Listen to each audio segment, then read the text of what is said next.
Bonjour, je vous retrouve avec plaisir pour l'analyse des énergies de la pleine lune qui a lieu le 28 mars prochain à 18h46 heure de Paris sur le 9e degré de la Balance, avec en face, donc sur le 9e degré du Bélier, une conjonction exacte du Soleil à Vénus et à Chiron.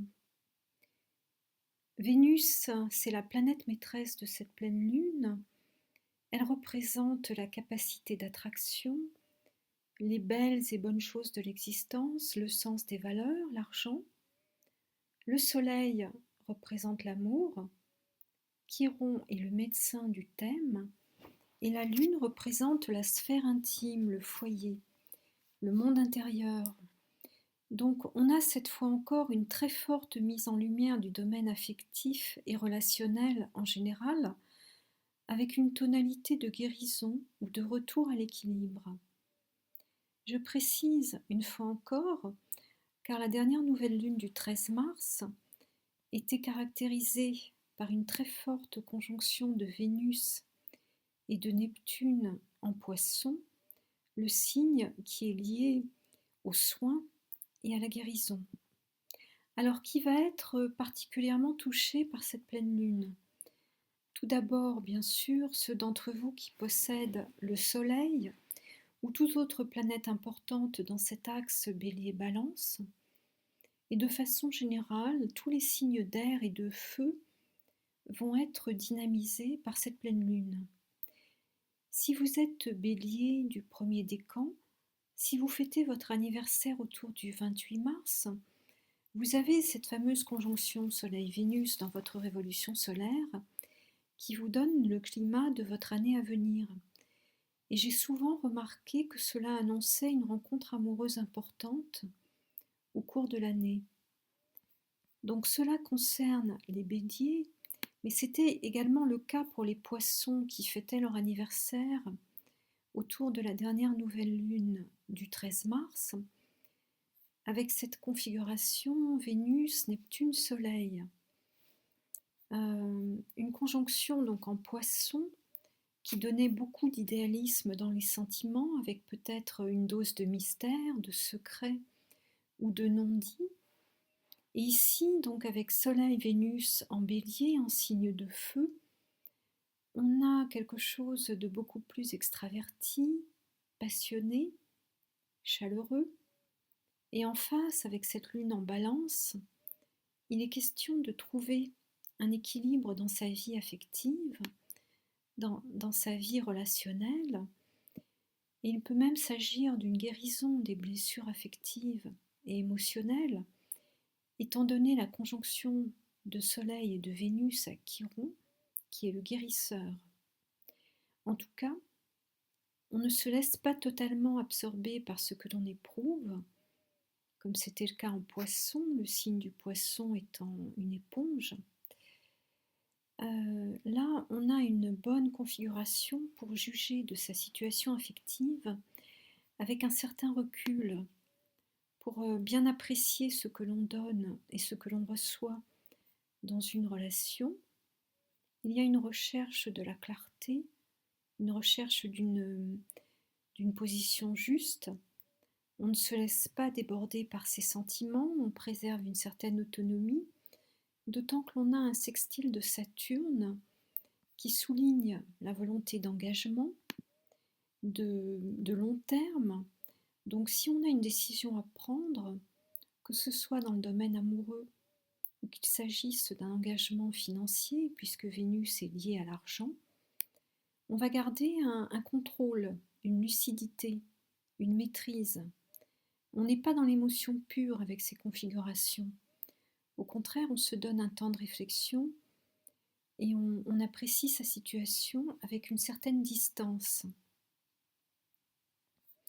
Alors la chose remarquable, si on regarde cette carte astrale, c'est ce dessin particulier en cerf-volant. C'est une configuration très équilibrée, avec une opposition Soleil-Lune et un grand trigone reliant la Lune à Mars d'un côté et à Saturne de l'autre, ces deux planètes formant des aspects de sextile à la conjonction Soleil-Vénus-Chiron. Donc pour résumer, on observe des aspects positifs favorisant la recherche d'un rééquilibrage, d'un apaisement, d'une fluidité dans les échanges. On a une très belle circulation des énergies. Et ce que l'on peut voir aussi dans cette carte du ciel, c'est une très importante mise en valeur des signes d'air, avec la Lune en Balance, Saturne et Jupiter en Verseau, et Mars, conjoint au nœud nord de la Lune dans le signe des Gémeaux, cette conjonction étant exacte sur le 15e degré du signe. Tout cet air, c'est bien entendu une insistance très forte sur les domaines liés à la communication, à la circulation des idées, au voyage, au commerce. Alors bien sûr, cela peut paraître étrange, avec toutes ces mesures de semi-confinement et restrictions diverses en cours ou annoncées, mais c'est comme si ces mesures restrictives devaient susciter une réaction inversement proportionnelle. L'attention est centrée sur la nécessité de multiplier les échanges dans un registre Gémeaux, c'est-à-dire très libre, très concret, sans dogmatisme, sans idée arrêtée. On a une effervescence relationnelle avec ce nœud nord dans le signe des Gémeaux et Mars conjoint au nœud nord. On pourrait batailler ferme pour retrouver cette liberté de mouvement, cette liberté de commerce, cette liberté de pensée. Et tout ce qui est lié à la jeunesse et aux études est très activé également. Bien entendu, si vous êtes Gémeaux ou si vous avez des planètes importantes dans le signe, vous êtes particulièrement sollicité, particulièrement dynamisé par ce passage de Mars. Donc votre vivacité d'esprit est amplifiée. C'est un bon moment pour prendre des initiatives. Vos projets devraient se mettre en place plus vite et vous avancez concrètement dans le sens de votre destinée, étant donné que le nœud nord représente le destin, l'objectif à atteindre. C'est vrai pour les Gémeaux, c'est vrai pour les signes d'air et pour les signes de feu, avec toutefois une réserve concernant les Sagittaires, parce que l'opposition de Mars peut indiquer des confrontations avec l'entourage ou la nécessité de temporiser avant de mettre en place vos projets. Donc surtout si vous êtes Sagittaire, ne forcez rien. L'autre signe d'air qui est très valorisé en ce moment, ce sont les Verseaux, avec deux planètes majeures dans le signe, Saturne qui est à cheval sur le premier et le deuxième décan, et Jupiter qui se concentre sur la fin du deuxième décan. Ce retour de Saturne qui intervient tous les 30 ans représente un moment de bilan. C'est la fin d'un cycle et le désir de construire sur des bases solides. Donc potentiellement, on est au seuil d'un nouveau départ pour les Verseaux du premier décan, avec de grandes décisions dans l'air, mais on a toujours ce carré d'Uranus sur Saturne, dont j'ai déjà parlé dans les dernières vidéos. C'est un carré qui exprime une tension entre attachement au passé et volonté de se projeter dans l'avenir, de vivre de façon beaucoup plus libre, beaucoup plus indépendante aussi. Et si vous êtes Verseau, Taureau, Scorpion ou Lion, ou si vous avez des planètes importantes en signe fixe, vous pouvez très bien ressentir cette tension entre l'envie et la peur d'aller de l'avant. Toutefois, avec cette pleine lune, on a un rééquilibrage possible, avec toutes les bonnes énergies qui proviennent de la Lune, du Soleil, de Vénus et de Mars. Si vous êtes Verseau du deuxième ou même déjà du troisième décan, vous recevez la visite de Jupiter sur votre Soleil, donc traditionnellement c'est une période d'expansion, vous avez beaucoup plus d'optimisme et de vitalité, et ce passage peut annoncer des ouvertures, des facilités dans le domaine du travail, peut-être des voyages ou des relations avec l'étranger qui prennent davantage d'importance, peut-être aussi une activation de votre vie sociale, et peut-être enfin l'officialisation d'une relation sentimentale. Donc pour les Verseaux, mais aussi Gémeaux et Balance du deuxième décan, les données astrales sont porteuses d'épanouissement. Alors nous avons également 2 planètes dans le signe des Poissons, Mercure et Neptune, qui formeront une conjonction exacte le 30 mars sur le 22e degré du signe. Neptune, planète maîtresse des Poissons, exprime un besoin d'idéal, d'osmose, de spiritualité, beaucoup de réceptivité, beaucoup de sensibilité, mais aussi une absence de limites, de structure et un manque de discernement qui est possible. Mercure dans le signe des Poissons est dit en exil, c'est-à-dire qu'il n'est pas très à l'aise pour régler des questions pratiques ou pour argumenter de façon rationnelle, mais en revanche c'est une position qui peut valoriser l'intuition. Mercure conjoint Neptune donne de l'inspiration. C'est excellent si vous êtes dans le domaine artistique. Cela peut être une ouverture sur le monde du rêve, sur une évasion du quotidien. Mais attention, on peut aussi prendre des décisions à côté de la plaque à cause d'un excès d'idéalisme ou de confiance. Donc, si vous êtes Poisson ou Vierge, ou si vous avez des planètes importantes autour de ce 22e degré des Poissons, restez prudent, restez concret dans vos attentes.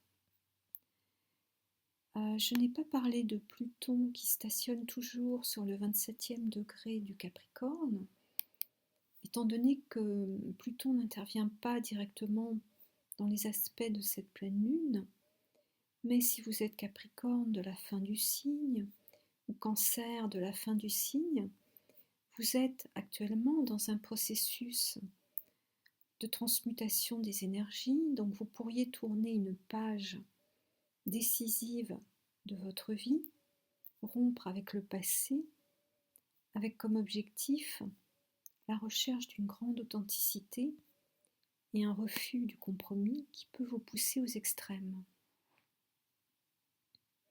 Donc j'en termine avec ce tour d'horizon des énergies de la pleine lune.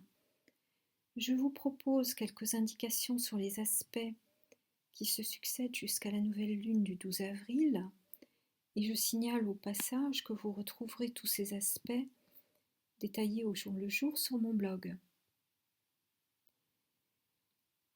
Donc alors, le 28, la pleine lune se forme sur le 9e degré de la Balance, avec le Soleil sur le 9e degré du Bélier, en conjonction étroite à Vénus et à Chiron. La conjonction exacte du Soleil et de Vénus a eu lieu le 26 mars sur le 6e degré du Bélier. Le 30, Mercure conjoint Neptune sur le 22e degré des Poissons. Une mise en valeur de l'intuition et de l'inspiration est très forte. La pensée s'ouvre à l'irrationnel.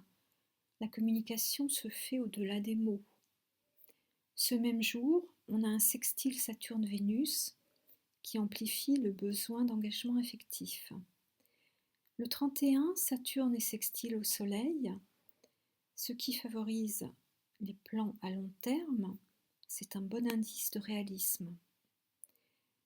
Le 2 avril, Mercure au sextile de Pluton aide à déjouer les manipulations et renforce la perspicacité, essentiellement pour les signes d'eau et de terre.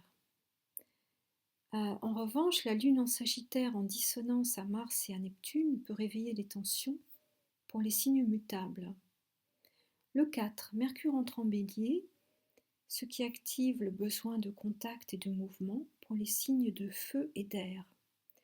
Le 5, la Lune passe sur Pluton, ce qui peut favoriser une plongée dans l'inconscient, mais c'est aussi une bonne journée pour tout ce qui touche aux affaires immobilières. Le 6, la Lune passe sur Saturne, ce qui donne beaucoup d'attention accordée aux questions concrètes et matérielles, essentiellement pour les Verseaux et les autres signes d'air. Le 7, la Lune passe sur Jupiter. C'est une flambée d'optimisme et de sociabilité pour les Verseaux et pour les signes d'air en général. Le 9, la Lune passe sur Neptune, ce qui met l'accent sur le besoin de rêve et d'osmose pour les Poissons et pour les autres signes d'eau. En revanche, on a un carré Neptune-Mars qui indique que la journée n'est pas très favorable à la résolution des questions techniques. Le 10, Mercure sextile Saturne, Vénus sextile Jupiter. C'est une journée qui va être favorable au contact, aux sorties, aux échanges amicaux et affectifs pour les béliers et de façon plus large pour les signes de feu et d'air. Voilà, j'en termine avec ce tour d'horizon. Je vous donne rendez-vous pour l'analyse de la prochaine nouvelle lune qui aura lieu le 12 avril sur le 23e degré du Bélier, en conjonction une fois encore à Vénus sur le 27e degré du Cygne. Donc nous pouvons prévoir une fois de plus une valorisation importante de Vénus, du domaine relationnel, des arts et des finances. Voilà, n'hésitez pas à partager, à commenter cette vidéo. À bientôt.